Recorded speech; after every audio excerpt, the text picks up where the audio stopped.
Good morning student. इयत्ता 7वी, तिसरा धडा तोडणी. लेखक आहे दत्तात्रय विरकर. जन्म 1965. विविध वृत्तपत्रे व मासिके यातून कथा व कवितांचे लेखन. वाटणी तोडणी या कथा प्रसिद्ध.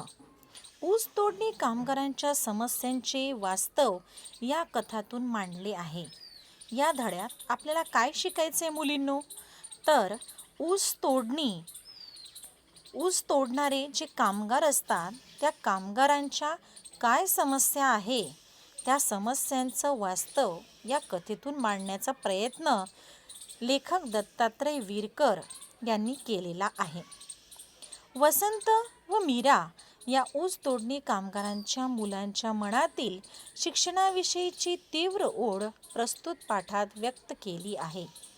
वसंत आणि मीरा ही ऊस तोडणी कामगारांच्या मुलांच्या मनातील शिक्षणाविषयी खूप तीव्र ओढ आहे, ती या प्रस्तुत पाठामध्ये व्यक्त केली आहे. पाठाला सुरुवात करूया. गाव सोडून गाडीत बसल्यावर सगळ्यांच्या डोळ्यासमोर फक्त ऊस दिसत होता. निघाल्यापासून गावाकडच्या विचारानं सगळ्यांच्या मनात काहूर उठलं होतं. काहूर उठणे म्हणजे काय? तर काहूर उठणे म्हणजे मनामध्ये विचारांचं वादळ येणे, म्हणजेच खूप विचार येणे. परक्या गावात आपण केव्हा आलो हे तारा आणि शंकरला उमगलंच नाही. उमगलं म्हणजे समजलं. आता जेव्हा हे दुसऱ्या गावामध्ये आले, हे ताराला आणि शंकरला आपण एका गावातून दुसऱ्या गावात केव्हा आलो हे त्यांना समजलंच नाही, म्हणजेच उमगलं नाही. सगळ्या तोडणीवाल्यांनी मराठी शाळेजवळच्या मोकळ्या जागेत गाड्या सोडल्या आणि सगळेजण येऊन एका शाळेजवळ दुसऱ्या गावात आले आणि शाळेजवळच्या एका मोकळ्या जागेमध्ये सर्वांनी गाड्या सोडल्या. बैलाच्या मानेवरचं जू खाली ठेवताच सगळी बैल शेपटी अंगावर मारत अंग खाजवायला लागली. बायकांनी गाडीजवळ चुली पेटवल्या. बाप्या माणसांची बैल अन पोरांनी बादल्या कळशा घेतल्या व नदीवर गेली. दामूनही आपली बैल नदीवर पाणी पाजून आणली. आता इथं सगळे गावातले लोक दुसऱ्या गावी आलेले आहे मुलींनो. जे ऊस तोडणारे जे कामगार आहे ते कामगार एका गावातून दुसऱ्या गावी आले. एका शाळेजवळच्या मोकळ्या जागेत त्यांनी आपल्या गाड्या सोडल्या आणि बैलांच्या मानेवरचं जे जू असतं ते खाली ठेवताच सगळी बैल शेपटी अंगावर मारत अंग खाजवायला लागली. म्हणजे ते कशातून आलेले आहेत मुलींनो गावाला? तर बैलगाडीतून त्यांनी प्रवास केलेला आहे. आणि बैलांच्या मानेवरचं जू म्हणजेच काय, त्यांच्या मानेवर एक लाकडाचा एक खांब ठेवला असतो, जेणेकरून ते बैल त्या लाकडाच्या खांबाखाली ते असतात आणि ते चालत जातात. ते बैलगाडी ओढत असतात. मग सगळेजण शाळेजवळ आले. शाळेच्या मोकळ्या जागेमध्ये सर्वांनी तिथे आपलं साहित्य ठेवलं. तसेच तिथे बायकांनी चुला पेटवल्या. बाप्या माणसांनी बैल आणि पोरांनी बादल्या. बाप्या माणसं म्हणजे काय? पुरुष माणसं. बाप्या माणसं म्हणजेच पुरुष माणसं. आणि बैल बाप्या माणसांनी बैल आणि पोरांनी बादल्या. कळशा घेतल्या व नदीवर गेली. म्हणजे माणसांनी कळशा घेतल्या आणि पाणी आणायसाठी ती नदीवर गेली. दामूनही आपली बैल नदीवरून पाणी पाजून आणली. मीरा अन वसंतानं जिऱ्यावर पाण्यासाठी नंबर लावला होता. तारानं भाकरी थापून तव्यावर पिठलं टाकलं आणि बायांनी लगेच स्वयंपाक करायला सुरुवात केली. मीरा अन वसंताने काय केलं? जिऱ्यावर गेले आणि पाणी आणण्यासाठी त्यांनी नंबर लावला. तारानं काय केलं? लगेच तव्यावर पिठलं टाकलं आणि तेवढ्यात पोरं पाणी घेऊन आली. तारानं भाकरी थापल्या आणि पिठलं टाकलं. पिठलं म्हणजेच त्याला काय म्हणतात? पिठलं म्हणजेच एक पातळ, ज्याला पातळ बेसन या ज्याला म्हणू तर पिठलं त्याला म्हणतात. तव्यावर पिठलं टाकलं, तेवढ्यात पोरं पाणी घेऊन आली. आव पाचुंदा सोडा, लक्ष्मीनं दिलेला आवाज दामून ऐकला आणि पाचुंदा सोडून गुडघ्यानं सरमड कडा मोडून पहिला समोर सारलं. आता सरमड म्हणजे काय तर जे जे कडब्याच्या हे असतात, जो कडबा असतो ते धान्य काढून उरलेला जो भाग आहे कडबा वगैरे जो आहे तो काढून साईडला जो उरलेला भाग आहे तो बैलांना खायला देतात. तर बैलांचं जे खाद्य आहे त्याला काय म्हटलेलं आहे? सरमड. ते कडा मोडलं आणि बैलांसमोर सारलं. तसा रामा, धोंडू, शंकर सगळ्यांनी आपापल्या परीनं बैलासमोर सरमड मोडून टाकलं. भाकरी पोटात ढकलून सगळ्यांनी अंथरुणं पसरली. सगळ्यांनी पिठलं भाकरी खाल्ल्या आणि सगळेजण झोपी गेले. तांबडं फुटताच तारा झटकन अंग झटकून उठली. तांबडं फुटताच म्हणजे पहाटेच्या वेळी. सकाळ झाल्याबरोबर तारा पटकन उठली. तिनं जर्मनच्या पातेल्यात चहा ठेवला. जर्मनच्या पातेल्यात म्हणजे सुरुवातीला जर्मनची भांडी वापरली जात होती आणि तिनं त्या पातेल्यामध्ये, त्या भांड्यामध्ये तिने चहा ठेवला. शंकर जांभई देत उठला. त्यानं अंथरुणाची वळकटी केली. वळकटी करणे म्हणजे काय? घडी घालणे. वळकटी म्हणजे घडी घालणे. त्यानं अंथरुणांची घडी केली. तारानं तोंडावर पोचारा मारला आणि बिनदांडीच्या कपात लाल चहा शंकरच्या पुढ्यात केला.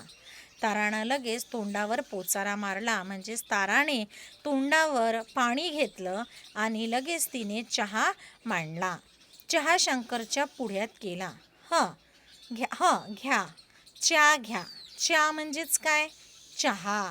आता ही जी भाषा आहे मुलींनो, ही भाषा कोण बोलत असतं तर गावातल्या व्यक्ती अशा भाषेचा प्रयोग करत असतात. तर तिथे काय म्हटलेलं आहे? घ्या. चहा घ्या म्हणजेच चहा घ्या.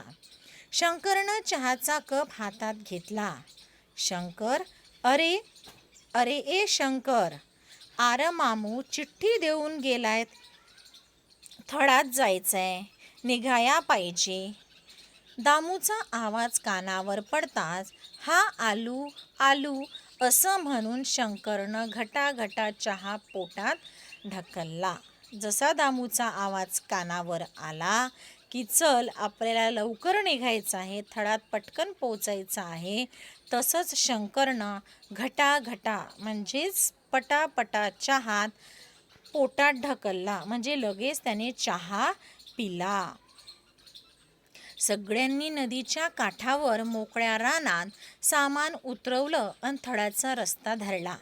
शंकर तारानंही आपला कोयता सोबतीला घेऊन मीरा अन वसंतला बरोबर घेतलं आणि शंकर ताराने आपला कोयता सोबतीला घेतला.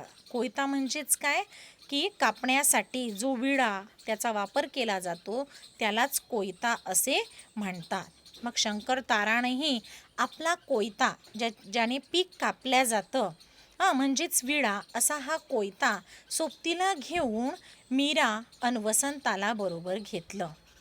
आज ऊस तोडणीचा पहिला दिवस असला तरी उघड्यावर झोपून थंडीनं अंग काकडून निघतं म्हणून दुपारी स्थळातून लवकर परतायचं असं सगळ्यांनी ठरवलं होतं.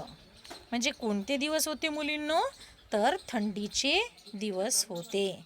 आज ऊस तोडणीचा पहिलाच दिवस होता तरी सगळेजण उघड्यावर झोपून थंडीनं अंग काकडून निघालेलं होतं म्हणून दुपारी लवकर निघायचं, थळातून लवकर परतायचं असं सर्वांनी ठरवलं होतं. थळात पाय ठेवताच शंकरनं उसावर घाव घालायला सुरुवात केली. जसे मळ्यात पोचले तसेच उसाच्या मळ्यात जेव्हा शंकर, तारा, मीरा आणि वसंत पोचले तसेच त्यांनी शंकरने उसावर घाव घालायला सुरुवात केली. घाव घालणे म्हणजेच काय तर घाव घालणे म्हणजे पटापटा ऊस कापायला सुरुवात करणे. तर लगेच त्याने ऊसावर घाव घालायला सुरुवात केली. मीरानं मोळ्या बांधल्या. मोळ्या म्हणजेच काय? मोळ्या म्हणजे एकावर एक ऊस ठेवून त्यांच्या पेंड्या बांधल्या. एकावर एक ऊसाच्या सरळ ऊस ठेवून त्याच्या मोठमोठ्या मोळ्या बांधणे म्हणजे त्याच्याच पेंड्या बांधणे. दिवस माथ्यावर केव्हा आला ते समजलंच नाही. हिरवा चारा मिळाल्यानं बैल मस्त जोगली होती. सगळ्यांनी वाढे टाकून शंकूच्या आकाराच्या कोप्या बांधून सामान लावलं. आता सगळ्यांनी वाढे टाकून शंकूच्या आकाराच्या कोप्या बांधून सामान लावलं. आता शंकूच्या आकाराच्या कोप्या कशा असतात बघा. हे पहा मी तुम्हाला दाखवते. हे इथे दाखवलेलं आहे शंकूच्या आकाराच्या कोप्या. कोप्या म्हणजेच काय? झोपड्या. शंकूच्या आकाराच्या कोप्या. कोप्या म्हणजे काय? तर झोपड्या. आता सर्वांनी अशा झोपड्या बांधल्या होत्या आणि त्याच्यामध्ये आपलं सामान लावलं होतं. सगळ्यांनी वाढे टाकून शंकूच्या आकाराच्या कोप्या बांधून सामान लावलं. तसं तारानंही सामान लावून चिमणीचा उजेड करताच मीराला वसंताचं पुस्तक गवसलं. आणि सामान लावता लावता तारानंही सामान लावलं आणि चिमणीचा उजेड करताच मीराला वसंताचं पुस्तक गवसलं. आता चिमणीचा उजेड करताच. चिमणीचा उजेड म्हणजे जुन्या काळात किंवा खेड्यागावात आपल्याला एक कंदील म्हणून ज्याचा उपयोग करतात त्याला चिमणी असे म्हणतात. त्याच्या कंदिलाचा वापर जुन्या काळात किंवा अजूनही खेडेगावात केला जातो. तर त्या कंदिलाचा उजेड केला जातो. त्याच्यामध्ये रॉकेल टाकून त्याच्यानंतर रॉकेल म्हणजेच केरोसिन टाकून तो दिवा पेटवला जातो. तर असं यांनी आपल्या कोपीमध्ये त्यांनी चिमणीचा उजेड केला आणि मीराला कोणाचं पुस्तक सापडलं? तर वसंताचं पुस्तक सापडलं. गवसलं म्हणजेच काय? पुस्तक सापडलं. वशा तुपलं पुस्तक म्हणजेच वशा म्हणजे काय? वसंत. वशा तर वसंताला काय म्हटलेलं आहे? वशा तुपलं पुस्तक म्हणजे तुझं पुस्तक. मीराचा आरडाओरडा ऐकून वसंतला शाळेची आठवण झाली. वसंत कोपीबाहेर बसलेल्या शंकरच्या मागे जाऊन उभा ठाकला. त्यानं शंकरच्या खांद्यावर हात ठेवून विचारलं, दादा मले शाळात कवा धाडणार? आता जेव्हा मीराला वसंतचं पुस्तक सापडलं तेव्हा मीरा म्हणते की वशा तुझं पुस्तक. आणि मीराचा आरडाओरडा ऐकून लगेच वसंतला आपल्या शाळेची आठवण झाली. तो कोपीबाहेर बसलेल्या शंकरच्या मागे जाऊन उभा ठाकला म्हणजेच उभा राहिला. त्यानं शंकरच्या खांद्यावर हात ठेवून विचारलं, दादा मले शाळात कवा धाडणार? दादा मले शाळात म्हणजे काय? शाळात. कवा म्हणजे केव्हा धाडणार? असा प्रश्न वसंत शंकरला करतो. थळामध्ये जोशात काम करणाऱ्या वसंतला शंकरनं पाहिलं असल्यानं साडाबिडा काय बी नाय.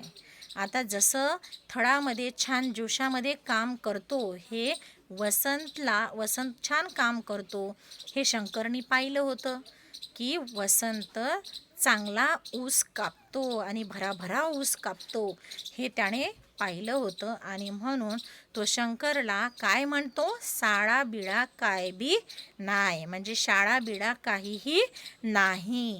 बस झाली की आता तुपली शाळा म्हणजे तुझी शाळा आता पुष्कळ झाली आहे. खाऊन घे आणि झोप. तांबड्या तोडीला जायचं हाय म्हणजे तुझी शाळा आता संपली. तुला काही शाळेची आवश्यकता नाही. खाऊन घे आणि झोप. तांबड्या तोडीला जायचं आहे. जा झोप जा. आणि असं म्हणून त्याला गप्प केलं म्हणजे शाळाबिळा काय नाही. तू खाऊन घे आणि जाऊन झोप असं म्हणून शंकरने वसंतला गप्प केलं, चूप केलं. शंकरच्या मागे उभं राहून खांद्यावर हात ठेवून विचारताना ऊसाच्या पाचटानं साळलेल्या अंगावरच्या खुणा पाहून वसंत हबकून गेला होता. त्याच्या मनात शिक्षणाविषयीची उलघाल होत होती. शंकरच्या बोलण्यानं वसंत उपाशीच झोपला, तर मीराला फार वाईट वाटलं. त्याच्या मनामध्ये वसंतच्या मनामध्ये शिक्षणाविषयीची उलघाल, शिक्षण घेण्यासाठी जी उलघाल होती ती चालूच होती. परंतु शंकरच्या बोलण्यानं वसंत उपाशीच झोपला आणि त्याचं मीराला फार वाईट वाटलं. कोपीबाहेर अंधुक उजेडात तारानं चूल शिलगावून तवा ठेवला. कोपीबाहेर थोड्याशा उजेडामध्ये तारानं चूल शिलगावून म्हणजेच चूल पेटवून तवा ठेवला. भाकरी थापण्याच्या आवाजानं वसंतला जाग आली. जसे भाकरी थापल्या तशाच वसंतला जाग आली. शंकरनं नदीवर जाऊन गुंडभर तर मीरानं कळशीभर पाणी आणलं. शंकरनं गुंडभर पाणी आणलं आणि मीरानं कळशीभर पाणी घेऊन आली. शंकर आणि मीरा दोघांनीही पाणी घेऊन आले. शंकरनं थळ्यात जायची तयारी चालवली होती. मीरानं पाट्यावर मिरचीचं वाटण वाटून आईकडे दिलं. मीरे, अगं आवर लवकर, त्या वशाला उठीव म्हणजे उठव. लगेच शंकर काय म्हणतो की मीरा लवकर आटप, पटापट कर आणि त्या वशाला म्हणजेच वसंतला लवकर उठव. आवरा लवकर. गाड्या निघाल्या. लगेच थळ्यात जाण्यासाठी गाड्या निघाल्या म्हणून शंकर घाई करत होता. शंकरच्या आवाजानं तारानं कालवनला फोडणी दिली. शंकरचा जसा आवाज आला तारानं लगेच तिच्या कालवनला फोडणी दिली. सगळ्यांच्या गाड्या वाटेला लागल्या. शंकरनंही आपली गाडी जुंपली. तारा धुडक्यात कोयता, भाकरीचं पेंडकं आणि कालवण घेऊन गाडीत बसली. तारानंही आपल्याजवळ जो काही तिनं डब्बा तयार केला होता, शिदोरी तयार केली होती किंवा जे काही भाकरी वगैरे कालवण तयार केलं होतं ते भाकरीचं पेंडकं आणि कालवण घेऊन ती गाडीत बसली होती. तशी मीराही परकर सावरत बसली. वसंत कोपी मागं खुटून बसला होता. वसंत मात्र काही लवकर निघाला नाही. तो खोपी मागं म्हणजेच त्या छोट्याशा झोपडी मागं खुटून बसला होता. तारानं वसंतपाशी जाऊन समजूत काढून त्याला गाडीत बसवलं. तारा वसंतकडे गेली, त्याची समजूत काढली आणि त्याला गाडीत बसवलं आणि गाडी फुपाट्याच्या रस्त्यानं वाटेला लागली. फुपाट्याच्याच म्हणजेच छोट्याशा मार्गाने आणि ज्याच्यावर धूळ असते असे ही पायवाट, त्या मार्गाने गाडी रस्त्यानं वाटेला लागली. शंकर आणि तारा उसावर घाव घालत होते. जसेच ते थळात पोचले लगेच शंकर आणि तारा उसावर घाव घालत होते, पटापट ऊस तोडत होते. तर मीरा आणि वसंत त्याच्या मोळ्या बांधून सडकेला आणून टाकत होते. सडकेवर पडलेल्या कागदावर वसंतची नजर खिळली. आता शंकर आणि तारा दोघंजण ऊस तोडत होते आणि मीरा आणि वसंत त्याच्या मोळ्या बांधून म्हणजेच त्याच्या पेंड्या बांधून ते काय करत होते, सडकेला आणून ते ऊसाच्या पेंड्या ठेवत होते. सडकेवर पडलेल्या कागदावर वसंतची नजर खिळली. आता सडकेवर वसंतला एक पडलेला कागद दिसतो आणि नजर खिळली म्हणजे त्याला तो कागद दिसला. तसा वसंतनं कागद उचलून हातात धरला, पण कागदावरच्या संस्कृतमधल्या शब्दांचा उलगडा नीट होत नव्हता. जसा वसंतने कागद हातात घेतला तो कागद त्याने वाचला, पण त्यामध्ये संस्कृत शब्द लिहिले असल्या कारणाने त्या शब्दांचा उलगडा नीट होत नव्हता. म्हणजे ते शब्द, त्या शब्दांचा अर्थ त्याला नीट समजत नव्हते. रस्त्यावर सापडलेल्या कागदावरचे शब्द वसंतनं आईला वाचायला लावताच, पोरा, मले तरी कुठं वाचता येतंय, मपली शाळा तर दुसरीच झाली, असं आई म्हणाली. वसंतने तो कागद आईला वाचायला लावला तेव्हा आई त्याला काय उत्तर देते, पोरा मले तरी कुठं वाचता येतंय. म्हणजे आई पोराला म्हणते की बेटा मला तरी कुठं ते वाचता येतंय. माझी शाळा मपली शाळा तर दुसरीच झाली. म्हणजे मी तर दुसराच वर्ग शिकलेली आहे, असं आई म्हणाली. कागदावरच्या शब्दांचा मीराकडूनच नीट उलगडा होईल याची वसंतला खात्री होती. आता ह्या शब्दांचा अर्थ आपल्याला मीराच सांगू शकेल असं वसंतला वाटलं आणि म्हणून वसंत मीराकडे गेला. कारण मीराचंही शिक्षण कसंबसं 8वीपर्यंत झालं होतं आणि मीराचं जे शिक्षण आहे ते 8वीपर्यंत झालं होतं. म्हणून वसंत मीराकडे त्याचा अर्थ जाणून घेण्यासाठी गेला. तो धावत जाऊन तिला म्हणाला, ताई मला सडकेवर कागद गवसला. म्हणजे तो वसंत मीराकडे जातो आणि म्हणतो की ताई मला सडकेवर एक कागद सापडला आणि यावर काय लिहिलं आहे, गवसला. गवसला म्हणजे सापडला. त्यावर उत्कंठतेने मीराकडे बघत होता. उत्कंठतेने मीराकडे बघत होता. ही वड व्हय. सॉरी मला सडकेवर कागद गवसला, त्यावर काय लिहिलंय बघ. काहीच कळत नाही आहे. वसंत म्हणतो की ताई मला सडकेवर एक कागद सापडला आणि याच्यावर काय लिहिलंय बघ तर, मला काहीच कळत नाही आहे. पोराचं शिक्षण अर्धवट राहायची भीती ताराच्या मनात आल्यानं तिनं शंकरला बोलतं केलं. पोराचं शिक्षण तोडलं तुम्ही. कामाला हातभार लागतो, पण त्याच्या आयुष्याचं काय? कसं होईल समद? आता कुठं गाडी जरासी रुळावर आली. घाव घातलेला ऊस ताराकडे देत शंकर बोलला. म्हणजे त्यावर सडकेवर तो कागद गवसला, त्यावर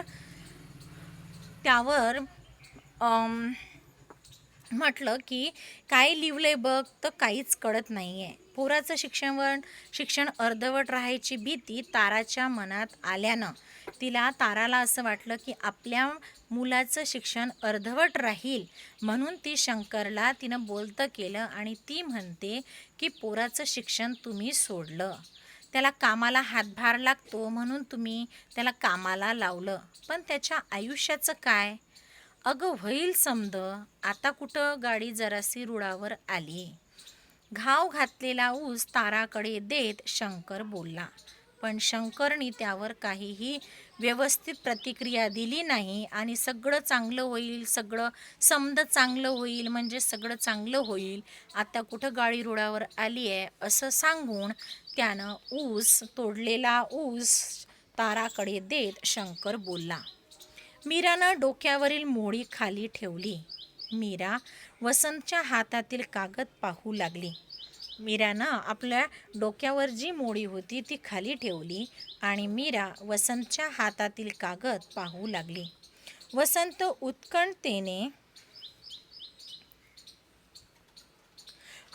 उत्कंठतेने मीराकडे बघत होता.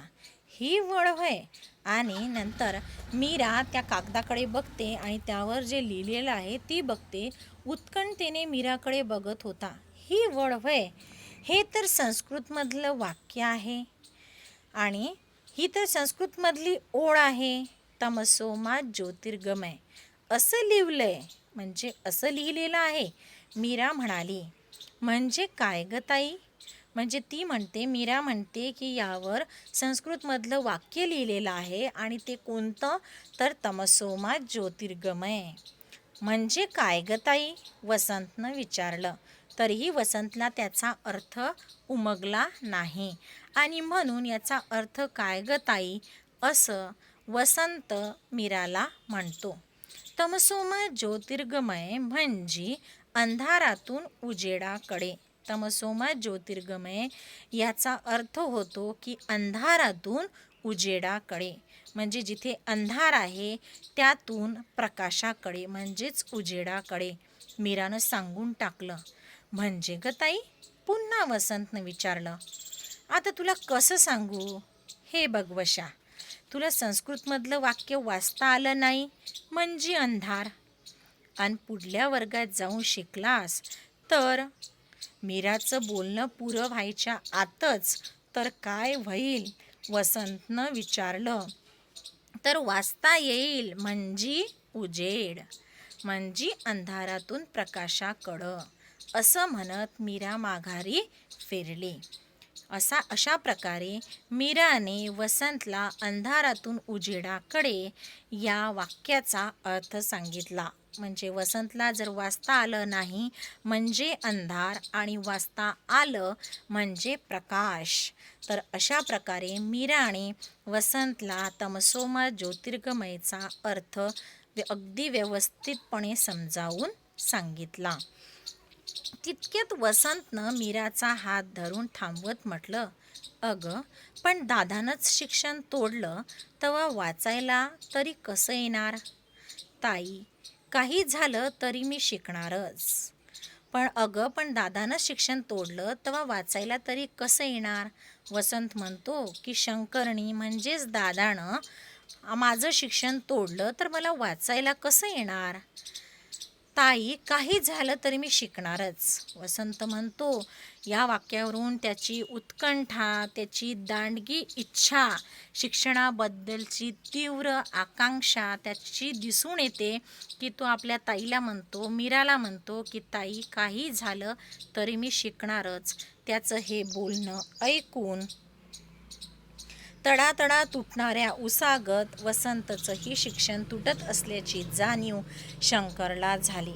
त्याचं हे बोलणं शंकर ऐकतो आणि आपल्यामुळं आपल्या मुलाचं नुकसान झालं किंवा त्याचं शिक्षणापासून आपण त्याला वंचित केलं याची जाणीव शंकरला झाली. बाजार असल्यानं आज तोडणी बंद होती. आजूबाजूच्या कोप्यावरली सारी पोरं साखर शाळेत गेल्यानं वसंत एकटाच कोपीबाहेर बसून काय करावं या विचारात होता. शेजारच्या कोपीतून दामूची बायको लक्ष्मी कालवणाच्या फोडणीचं वाटण वाटायला बाहेर आली. आता दुसऱ्या दिवशी बाजार असल्यानं आज तोडणी बंद होती. बाजाराचा दिवस होता आणि म्हणून तोडणी बंद होती. आजूबाजूच्या कोप्यावरली सारी पोरं साखर शाळेत गेल्यानं वसंत एकटाच कोपी बाहेर बसून काय करावं या विचारात होता. साखर शाळा म्हणजे ऊस तोडणाऱ्या मुलांच्या कामगारांसाठी असलेली शाळा. साखर शाळा म्हणजेच काय मुलींनो?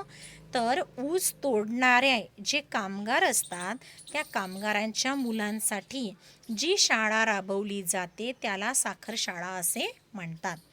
मग काही मुलं साखर शाळेमध्ये जातात, पण वसंत मात्र एकटाच कोपी बाहेर बसून काय करावं या विचारात होता. शेजारच्या कोपीतून दामूची बायको लक्ष्मी कालवणाच्या फोडणीचं वाटण वाटायला बाहेर आली. पाट्यावर मीठ मिरची वाटता वाटता लक्ष्मीनं वसंताकडे पाहिलं.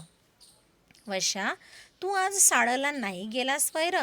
आणि लक्ष्मी वसंतला काय म्हणते की वशा, तू आज शाळेला नाही गेलास का रे? वसंतनं हातातला खडा खाली फेकत कसा जाणार म्हणत मानेला झटका देत तो कोपीत शिरला. त्यानं लगेच मानेला झटका दिला आणि नाही म्हणत तो लगेच कोपीत कसा जाणार असं मानेला झटका देत त्याने असं म्हणत तो कोपीमध्ये शिरला. आव आव ओ वसंताची माय, असं म्हणत लक्ष्मीनं ताराला साद घातली. आणि वसंताची आई, वसंताची माय असं म्हणत लक्ष्मीनं ताराला साद घातली. म्हणजेच लक्ष्मीने ताराला आवाज दिला. आले ओ माय, आले आले, म्हणजे आली हो, आले आले म्हणत खाली वाकत कोपी बाहेर आलेल्या ताराला पाहून अव समधी लेकरं शाळाला गेली आणि तुपलं. म्हणजे तिचं म्हणणं होतं लक्ष्मी मीराला म्हणते की सगळ्यांची लेकरं शाळेला गेली आणि तूच तुझ्या मुलाला का बरं पाठवलं नाहीस? वाटणाची परात हातात घेत लक्ष्मी उभी राहिली. बाजार घेऊन आलेल्या दामू आणि शंकरकडे लक्ष्मीची नजर जाताच शंकरकडे हात दाखवत, हे बघा, यासनीच इचारा की, यासनीच म्हणजे यांनाच इचारा, इचारा म्हणजे विचारा की. शाळेला गेला नाही म्हणून लक्ष्मीकडे पाहत तारा उत्तरली. म्हणजे यांनाच तुम्ही विचारा की वसंत का शाळेत गेला नाही, असं तारा म्हणालीत, असं तारा लक्ष्मीला म्हणाली. लक्ष्मीनं शंकरकडे नजर लावून, का व भाऊजी, आपल्या समद्यांची पोरं साखरशाळेला जातात, मग याला कशा पायी घरी ठेवलं? मग लक्ष्मी म्हणते शंकरला, अहो भाऊजी, सगळ्या कामगारांची मुलं साखरशाळेला जातात, मग तुम्ही याला कशासाठी घरी ठेवलं? म्हणजेच कशासाठी घरी ठेवलं? सर्वांची मुलं साखरशाळेला जातात, त्याचं शिकायचं वय आहे तर शिकू द्या की, मोठा झाला की कामच करणार आहे. लक्ष्मी शंकरला समजावून सांगते की त्याचं शिकण्याचं वय आहे, वसंतचं आता शिक्षण घेण्याचं वय आहे, तर त्याला शिकू द्या. आणि मोठा म्हणजेच मोठा झाला की त्याला कामच करायचं आहे. वय म्या बी तेच म्हणती, हिचं बी शिक्षण अर्धच राहिलंय. मीराच्या डोक्यावरून हात फिरवत तारानं लक्ष्मीच्या बोलण्याला साथ दिली. लगेच तारा म्हणते, मीराच्या डोक्यावर हात फिरवते आणि हो, मीराचं शिक्षणसुद्धा अर्धवट राहिलं असं बोलून तारानं लक्ष्मीच्या बोलण्याला साथ दिली. तारानं स्वतःच्या शिक्षणाची आवाड झाल्याचं म्हणत मीराच्या शिक्षणाची स्तुती केली आणि शंकरला म्हणाली. तारानं स्वतःच्या शिक्षणाची आबाळ झाल्याचं म्हणत मीराच्या शिक्षणाची स्तुती केली आणि शंकरला म्हणाली, आव ही लक्ष्मी माय काय म्हणतीया ते तर बघा. आणि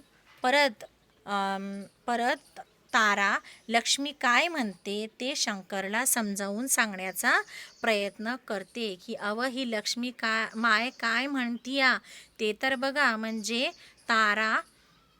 तारा शंकरला समजावून सांगते की ही लक्ष्मी आपल्याला काय सांगते त्याकडे तुम्ही थोडंसं लक्ष द्या. अव ही लक्ष्मी माय काय म्हणतीया ते तर बघा. वशाला साळला घाला म्हणतीया. थोडंसं पैक कमी मिळलं पण तो आपल्यासारखा अडाणी तर नाही ना राहणार. जाऊ द्या त्यासनी साळला. शंकर म्हणाला, लक्ष्मी वहिनी समद खरंय, पण हातातली बाजाराची थैली ताराकडे देत शंकरनं मान फिरवली. शंकर म्हणतो, सगळं लक्ष्मी वहिनी सगळं खरं आहे, तुमचं सगळं खरं आहे, पण आता तरी तो कुठं कामाला लागलाय, आता तरी तो कुठं पैसे कमवून राहिलेला आहे. असं म्हणत त्यानं हातातली जी थैली होती ती थैली त्यानं ताराकडे दिली. आता पण बिन काय बी सांगू नगस, उद्यापासनं त्याला साळला धाड.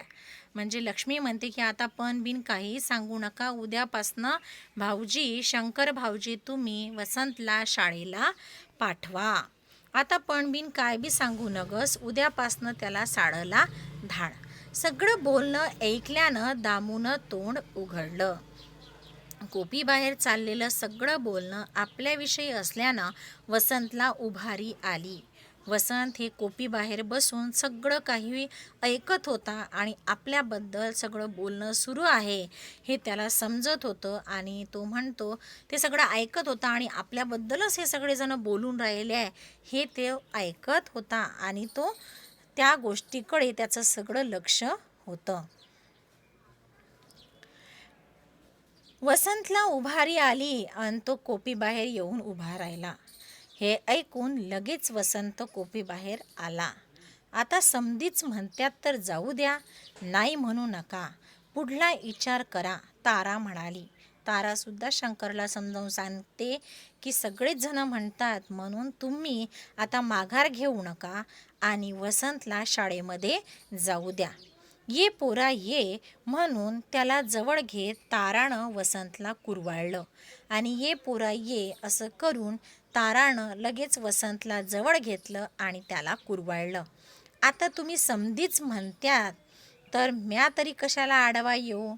आणि शंकर म्हणतो की तुमची सगळ्यांची जर परवानगी आहे तर मी तरी त्याला कशाला नाही म्हणू, मी तरी कशाला आडवा येऊ? वसंता ये इकडं पोरा, आता तू उद्यापासनं साळला जायचं बरं का.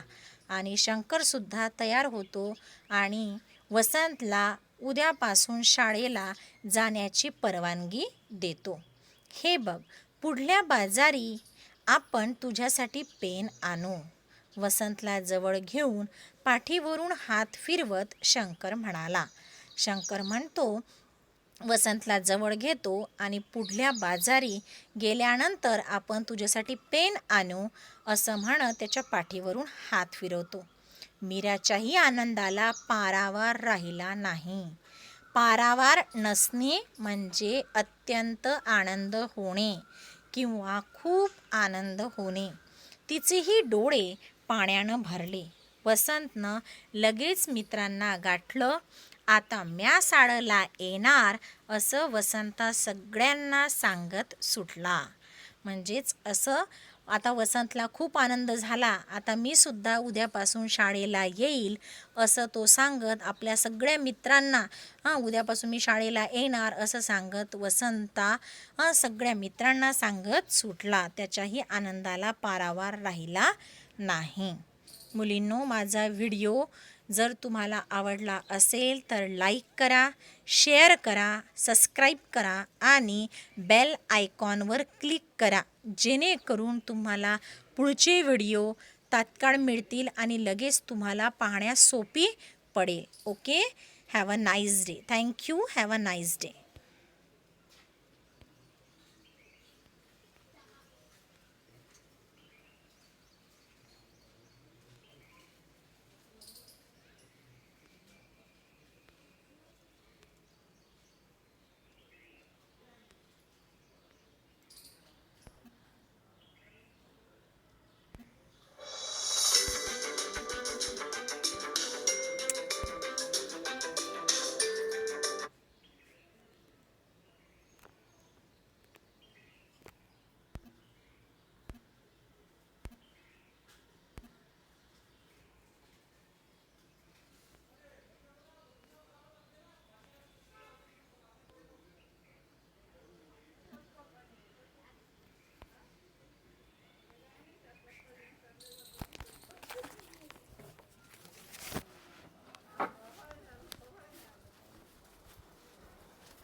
काय मी झाला की नाही माहीत नाही. काढते झोपत ठेवून गरम झालं झालं. उशी ठेवणे इकडे झाला की नाही काय माहिती. कचका झाला सारा. झाला नाही का गरम केलं तसं घामाला झाला नाही का काय मी